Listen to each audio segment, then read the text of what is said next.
jūs išmetat savo pinigus į orą. Jei vienu metu naudojate rūgštis ir peptidus arba amino rūgštis. Ir tai nesvarbu, ar tai yra rūgštiniai pylingai, ar tai yra serumai su rūgštimis, ar tai gali būti netgi tonikas, su rūgštimis.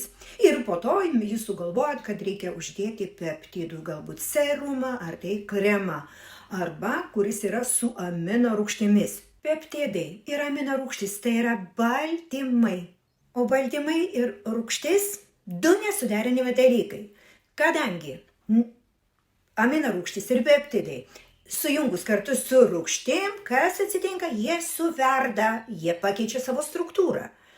Taigi, jeigu tu nori naudoti tuos du bombinius dalykus, o tai tikrai tiek rūgštis duoda puikius rezultatus, tiek peptidai.